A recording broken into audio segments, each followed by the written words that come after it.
The night was heavy with silence, the kind of silence that presses down on your chest and makes every breath sound like a roar. Deep in enemy territory, a small SEAL team moved cautiously along the riverbank, their boots sinking slightly into the damp earth, rifle steady, nerves sharper than blades. Suddenly, gunfire cracked across the darkness, sharp, ruthless, echoing against the water. The men dropped instantly, their training automatic, hearts pounding in rhythm with each echo. "Who's firing? Where's the shooter?" one SEAL whispered, his voice trembling just enough to betray the tension. But before anyone could answer, a shadow began to rise from the water, slow, deliberate, like a ghost called back from the grave. The river rippled as a lone figure emerged, water dripping from his gear, face streaked with mud, eyes glowing with a cold fire. He looked almost unreal, part soldier, part phantom, the kind of presence that makes the world feel like it's holding its breath. He carried a sniper rifle wrapped tight in waterproof seals, the barrel shining faintly under the thin slice of moonlight. The SEALs froze, not in fear but in awe, because they knew this man. They knew the legend whispered in hushed voices, the Avenger. He had come not for orders, not for glory, but for something much heavier, something carved deep into his soul. And when he spoke, his voice was low, almost broken. "I'll take the shot." Every man in that unit felt it, the weight behind those words, the story that had carried him here. He wasn't just a sniper. He was a man who had already lost too much. His brother had fallen months before, ambushed by the same enemy now hidden in the shadows of the riverbank. This wasn't just another mission. This was unfinished blood, a vow made over a folded flag and a mother's tears. His presence was more than tactical. It was personal. The SEALs nodded silently, giving him the space, giving him the silence. Because they understood.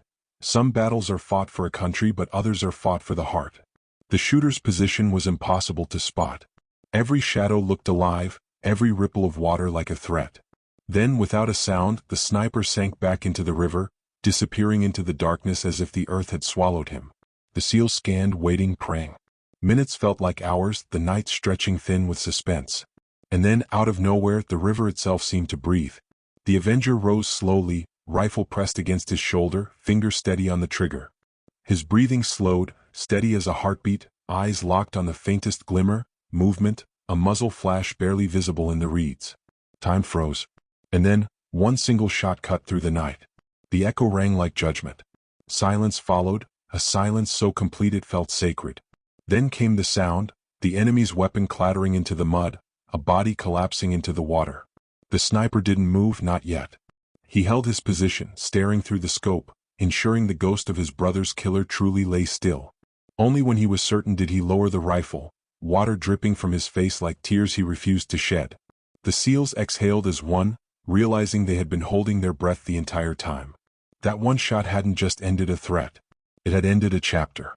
It had brought peace in the only way war ever could. The Avenger stepped back toward them, the river releasing him reluctantly, as though it too wanted to hold on to the ghost it had carried. His eyes met theirs, and in that silence, no words were needed. They saw the grief, the vengeance, the redemption carved into his soul. They knew this wasn't about killing, it was about closure. He handed his rifle back across his chest like it weighed 1,000 pounds and whispered, almost to himself, "Now he can rest." The SEAL beside him, hardened by years of battles, simply placed a hand on his shoulder. Sometimes the strongest words in war are the ones left unsaid. As the team regrouped, moving deeper into the night, the sniper faded back into the darkness, his duty fulfilled. He wasn't one to linger, wasn't one to celebrate. Heroes like him don't seek the light. They return to the shadows, carrying their ghosts with them. The SEALs would tell the story later, in fragments, over quiet drinks and long silences. But the legend would grow. Men would whisper of the night the Avenger rose from the river, took one shot, and vanished. Not because he wanted to be remembered, but because some stories are too heavy to forget. And if you listen carefully even now, you can almost hear it. The ripple of water, the whisper of a rifle, the heartbeat of a man who carried love and loss into battle. Some heroes wear medals. Others wear scars. And some rise from rivers in the dead of night, carrying the weight of both.